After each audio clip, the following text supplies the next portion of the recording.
ಪಹಲ್ಗಾಮ್ದಲ್ಲಿ ಅಮಾಯಕ ಪ್ರವಾಸಿಗರನ್ನ ಕಗ್ಗೊಲೆ ಮಾಡಿರುವ ಪಾಕಿಸ್ತಾನ್ ಪ್ರೇರಿತ ಉಗ್ರಗಾಮಿಗಳನ್ನ ಮಟಾಶ್ ಮಾಡಿ ಪಾಕಿಸ್ತಾನದ ನಿರ್ನಾಮಕ್ಕೆ ಯುದ್ಧ ಸಾರಿದರೆ ಮಾಜಿ ಸೈನಿಕರು ಮತ್ತೆ ಸೈನ್ಯಕ್ಕೆ ಸೇರಲು ಸನ್ನದ್ಧರಾಗಿದ್ದೇವೆ ಎಂದು ನ್ಯಾಯವಾದಿ ಎಫ್ಎಸ್ ಸಿದ್ದನಗೌಡರ್ ಹೇಳಿದ್ದು, ಮಾಜಿ ಸೈನಿಕರ ಸಮನ್ವಯ ಸಮಿತಿ ಹಾಗೂ ಪುಣ್ಯಕೋಟಿ ಸಂಘಟನೆಯ ಆಶ್ರಯದಲ್ಲಿ ಪಟ್ಟಣದ ವೀರರಾಣಿ ಕಿತ್ತೂರು ಚೆನ್ನಮ್ಮನ ವೃತ್ತದಿಂದ ಸಂಗೊಳ್ಳಿ ರಾಯಣ್ಣನ ವೃತ್ತದವರೆಗೆ ಬೈಕ್ ರೈಡ್ ನಡೆಸಿ ರಾಯಣ್ಣನ ವೃತ್ತದಲ್ಲಿ ಮೊಂಬತ್ತಿ ಹಚ್ಚಿ ಅಗಲಿದ 26 ಜನ ನಾಗರಿಕರಿಗೆ ಶ್ರದ್ಧಾಂಜಲಿಯನ್ನ ಅರ್ಪಿಸಲಾಯಿತು. ಈ ಒಂದು ಸಂದರ್ಭದಲ್ಲಿ ಮಾಜಿ ಸೈನಿಕರಾದ ಚಂದ್ರಶೇಖರ್ ನೇಸರ್ಗಿ, ರಾಜ್ಕುಮಾರ್ ಸವಟಗಿ, ಚಂದ್ರು ಗೌಡರ್, ಡಿಎಂ ಶಿರ್ಗಾವಿ, ಯಲ್ಲಪ್ಪ ಗಡದವರ್, ಬಸವರಾಜ್ ಗುರುವಣ್ಣವರ್, ಗಂಗಪ್ಪ ಗುಗ್ರಿ, ಮಹಾಂತೇಶ್ ಕುಸ್ಲಾಪುರ್, ಮಹಾದೇವ್ ತುರ್ಮರಿ, ಶೇಖರ್ ನವಲ್ಗಟ್ಟಿ, ಉಳುವಪ್ಪ ದೇಗಾವಿ, ಈರಪ್ಪ ಗಾಳಿ, ಸಂಗಯ್ಯ ವಸ್ತ್ರದ, ಮಲ್ಲಿಕಾರ್ಜುನ್ ಅಂಬೋಜಿ, ಗಂಗಪ್ಪ ಚಬ್ಬಿ, ಮಲ್ಲಿಕಾರ್ಜುನ್ ಹರ್ಸನ್ನವರ್, ಬಿಎಸ್ ಹೊಂಗಲ್, ಎಂಜಿ ಗೋದಿ, ಶಂಕರ್ ಬೇವಿನ್, ಬಾಬು ವಾಲಿಕರ್, ಗುರುಸಿದ್ದಪ್ಪ ಸಾಧುನವರ್, ಗಂಗಾಧರ್ ತಿಗಡಿ, ಬಸವರಾಜ್ ಕಿತ್ತೂರ್, ಬಿಎಸ್ ತಲ್ಲೂರ್, ಮಲ್ಲವ ಕಾಡನ್ನವರ್, ಗೀತಾ ಗರ್ಗದ್, ಮಾಲಾ ಸಂಗನ್ನವರ್ ಸೇರಿದಂತೆ ನೂರಾರು ಮಾಜಿ ಸೈನಿಕರು ಹಾಗೂ ವೀರನಾರಿಯರು ಉಪಸ್ಥಿತರಿದ್ದರು. ಕಳೆದ ಕೆಲವು ದಿನಗಳ ಹಿಂದೆ ಭಾರತ ದೇಶದೊಳಗಡೆ ಕಂಡರಿಯದಾಗಿರ್ತಕ್ಕಂತಹ ನಡೆದಿರುವ ಕಗ್ಗೋಲೆಯನ್ನ ಇವತ್ತು ಗಂಡು ಮೆಟ್ಟಿನ ಸ್ಥಳ ವೀರರಾಯಣ್ಣನ ಈ ಒಂದು ಆವರಣದಲ್ಲಿ ಬೈಲೊಂಗಲ ನಾಡಿನ ಸಮಸ್ತ ಮಾಜಿ ಸೈನಿಕರ ಸಮನ್ವಯ ಸಮಿತಿಯಿಂದ ಆ ಘಟನೆಯನ್ನ ಇವತ್ತು ಖಂಡಿಸಿ ವೀರರಾಣಿ ಕಿತ್ತೂರು ಚೆನ್ನಮ್ಮನ ಮೂರ್ತಿಯಿಂದ ಇವತ್ತು ಸಂಗೊಳ್ಳಿ ರಾಯಣ್ಣನ ವೃತ್ತದವರೆಗೆ ಕ್ಯಾಂಡಲ್ ಮಾರ್ಚ್ ಅನ್ನ ನಮ್ಮ ಎಲ್ಲ ಮಾಜಿ ಸೈನಿಕರು ಇವತ್ತು ನೆರವೇರಿಸಿದ್ದಾರೆ. ಇವರ ಕೂಗು ಇಷ್ಟೇ, ಭಾರತ ದೇಶ ಕಳೆದ 75 ವರ್ಷಗಳಲ್ಲಿ ಅನೇಕ ಯುದ್ಧಗಳನ್ನ ಕಂಡಿದೆ. ಆ ಯುದ್ಧಗಳಲ್ಲಿ ನಮಗೆ ಎಷ್ಟೇ ಮೋಸ ಮಾಡಿದ್ರೂ ಸಹಿತ ನಾವು ನಮ್ಮ ಸೈನಿಕರನ್ನ ಕಳ್ಕೊಂಡಿರಬಹುದು ಹೊರತು ಜಯವನ್ನಲ್ಲ.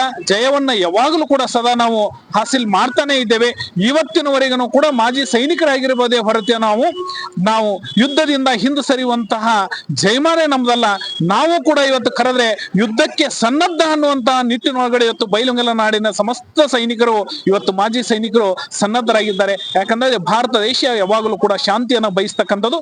ಇಂತಹ ಶಾಂತಿಯ ಹೂದೋಟವಾಗಿರ್ತಕ್ಕಂತಹ ಮತ್ತು ಭಾರತ ದೇಶದ ಮುಕುಟವಾಗಿರ್ತಕ್ಕಂಥ ಜಮ್ಮು ಕಾಶ್ಮೀರ ಭಾರತ ದೇಶದ ಮುಕುಟ ಅಂತೇಳಿ ಅದಕ್ಕೊಂದು ಹೆಸರುವಾಸಿಯಾಗಿರ್ತಕ್ಕಂಥ 370ನೇ ವಿಧಿಯನ್ನ ರದ್ದು ಮಾಡಿದ ನಂತರ ಬಹಳಷ್ಟು ಇವತ್ತು ದೇಶದ ನಾನಾ ಭಾಗದ ಜನರು, ಸಾಮಾನ್ಯ ಜನ ಇವತ್ತು ಆ ಕಾಶ್ಮೀರದ ಸೊಬಗನ್ನ ಸೆಳೀಲಿಕ್ಕೆ ಹೋಗ್ತಾ ಇದ್ದಾರೆ. ಅವರಿಗೆ ಬೆಂಗಾವಲುವಾಗಿ ಇವತ್ತು ಸಂಪೂರ್ಣವಾಗಿರ್ತಕ್ಕಂಥ ನಮ್ಮ ಭಾರತದ ಇಡೀ ಸಮವಸ್ತ್ರದೊಳಗಡೆ ಇರ್ತಕ್ಕಂಥ ಸೈನಿಕರು ಇರ್ಬೋದು, ಎಲ್ಲರೂ ಕೂಡ ಅವರ ಬೆಂಗಾವಲಿಗಾಗಿ ನಿಂತಿದ್ದಾರೆ. ಆದ್ರೆ ಮೊನ್ನೆ ನಡೆದಿರ್ತಕ್ಕಂತಹ ಏನು ಪ್ರವಾಸಿಗರ ಮೇಲೆ 26 ಜನರನ್ನ ಏನು ಹತ್ಯೆಯನ್ನ ಮಾಡಿದ್ರು, ಪಾಕಿಸ್ತಾನದ ಅಂದ್ರೆ ಪಾಕಿಸ್ತಾನ ಇವತ್ತು ಪಾಕಿಸ್ತಾನ ಅದರ ಪ್ರಯೋಜಿತವಾಗಿರ್ತಕ್ಕಂಥ ಉಗ್ರಗಾಮಿಗಳು ಮಾಡಿರ್ತಕ್ಕಂಥ ಘಟನೆಯನ್ನ ಇವತ್ತು ಜಮ್ಮು ಕಾಶ್ಮೀರದೊಳಗಡೆ ಹಿಡಿದು ಇವತ್ತು ದೇಶದ ನಾನಾ ಭಾಗಗಳಲ್ಲಿ ಇವತ್ತು ಪ್ರತಿ ಹಳ್ಳಿಗಳಲ್ಲಿಯೂ ಕೂಡ ಅದನ್ನ ಖಂಡಿಸ್ತಾ ಇದ್ದೇವೆ. ಯಾಕಂತ ಕೇಳಿದ್ರೆ ಅಮಾಯಕವಾಗಿರ್ತಕ್ಕಂತಹ ಜನರ ಕಗ್ಗೋಲೆಯನ್ನ ಮಾಡ್ತಕ್ಕಂಥ ಯಾವಾಗಲೂ ಕೂಡ ಈ ಒಂದು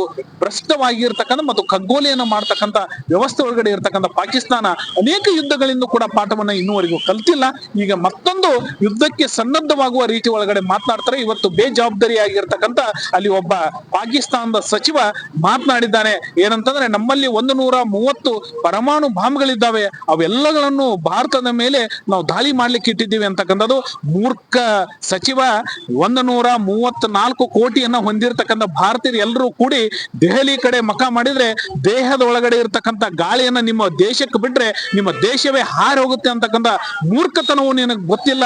ಕುಡಿಲಿಕ್ಕೆ ನೀರಿಲ್ಲ, ತಿನ್ಲಿಕ್ಕೆ ಹಿಟ್ಟಿಲ್ಲ, ಹಿಟ್ಟಿದ್ರು ಕಲಿಸ್ಲಿಕ್ಕೆ ನೀರಿಲ್ಲದಂತ ಪರಿಸ್ಥಿತಿ ಒಳಗಡೆ ಇವತ್ತು ಬೇನಾಮಿಯಾಗಿ ಇರ್ತಕ್ಕಂಥ ನಿಮ್ಮಂತ ನಾಲಾಯಕರಿಂದ ಕಲಿಯುವಂಥದ್ದು ಭಾರತೀಯ ಸೈನಿಕರಾಗ್ಲಿ ಭಾರತೀಯರಿಗಾಗಿ ಯಾರಿಗೂ ಕೂಡ ಇಲ್ಲ.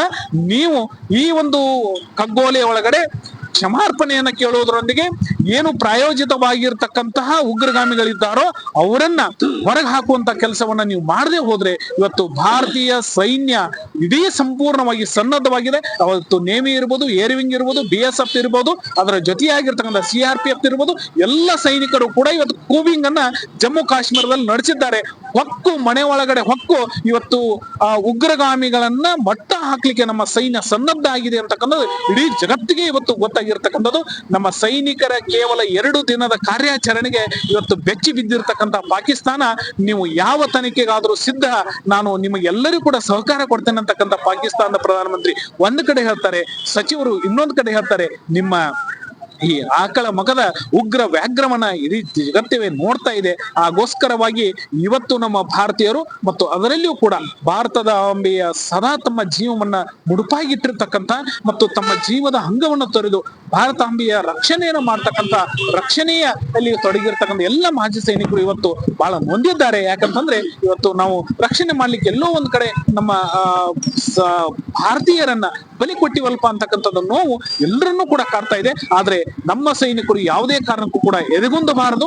ನಮ್ಮ ಸೈನಿಕರು ಕೂಡ ಮಾಜಿ ಅಂತಕ್ಕಂಥದ್ದು ಅಷ್ಟೇ ಅಲ್ಲ, ಬೈಲಹೊಂಗಲ ನಾಡಿನಿಂದ ಒಂದು ಸುದ್ದಿಯನ್ನ ಇವತ್ತು ದೇಶಕ್ಕೆ ಕಳಿಸ್ಕೊಡ್ತಾ ಇದ್ದಾರೆ. ಏನು ಅಂತಂದ್ರೆ, ಯುದ್ಧ ಏನಾದ್ರೂ ಘೋಷಣೆ ಆದ್ರೆ ನಾವು ಕೂಡ ಬರ್ಲಿಕ್ಕೆ ಸನ್ನದ್ಧರಾಗಿದ್ದೇವೆ. ಅವರ ಜೊತೆಯಾಗಿ ಇವತ್ತು NCC ಇರ್ಬೋದು, NSS ಇರ್ಬೋದು, ಅನೇಕ ರೀತಿಯಾಗಿರ್ತಕ್ಕಂಥ ಒಂದು ಭದ್ರತಾ ಪಡೆಗಳ ನೇತೃತ್ವದೊಳಗಡೆ ಏನು ಯುವಕರು ಇವತ್ತು ಒಂದು ಸಮವಸ್ತ್ರದೊಳಗಡೆ ಏನು ಒಂದು ತರಬೇತಿಯನ್ನು ಪಡ್ಕೊಂಡಿರ್ತಾರೋ ಅಂತ ಯುವಕರು ಕೂಡ ಸೈನ್ಯಕ್ಕೆ ಸಹಾಯ ಮಾಡ್ಲಿಕ್ಕೆ ಬೈಲಹೊಂಗಲ ನಾಡಿನಿಂದ ಸನ್ನದ್ಧರಾಗಿದ್ದಾರೆ. ಅದಕ್ಕಾಗಿ ಪಾಕಿಸ್ತಾನಿಗಳೇ ಒಂದ್ಸಲ ಎಚ್ಚರದಿಂದ ನೀವು ನಡೆದುಕೊಳ್ಳುವಂತ ರೀತಿಯನ್ನು ಮಾಡ್ಕೊಳ್ಳಿ. ಅಲ್ಲಿ ಅಧಿಕಾರವನ್ನ ನಡೆಸ್ತಕ್ಕಂಥ ಪ್ರಧಾನಮಂತ್ರಿಗಳಿರ್ಬೋದು, ನೀವು ಮಂತ್ರಿ ಮಂಡಲ ಇರ್ಬೋದು, ನೀವೇನಾದ್ರೂ ಭಾರತದ ಬಗ್ಗೆ ಅವಾಚ್ಯವಾಗಿ ಮಾತನಾಡಿದ್ರೆ, ಭಾರತೀಯರ ಬಗ್ಗೆ ಮಾತನಾಡಿದ್ರೆ, ಭಾರತದ ಸೈನ್ಯದ ಬಗ್ಗೆ ಏನಾದ್ರೂ ಮಾತನಾಡಿದ್ರೆ, ನಿಮ್ಮ ಜೀವಂತದ ಅಸ್ತಿತ್ವವನ್ನು ಕೂಡ ಹುಡುಕ್ಲಿಕ್ಕೆ ಸಿಗಲಾರದಂತ ಪರಿಸ್ಥಿತಿಗೆ ನಿಮ್ಮನ್ನ ತಂದು ಒಡ್ಡಬೇಕಾಗುತ್ತೆ ಅಂತಕ್ಕಂಥ ಮಾತನ್ನ ಈ ಮೂಲಕವಾಗಿ ಎಚ್ಚರಿಕೆಯಿಂದ ಹೇಳ್ತಿರ್ತಾ ಇವೆ. ಅದಕ್ಕಾಗಿ ಬೈಲಹೊಂಗಲ ಯಾವಾಗಲೂ ಗಂಡು ಮೆಟ್ಟಿನ ಸ್ಥಳ.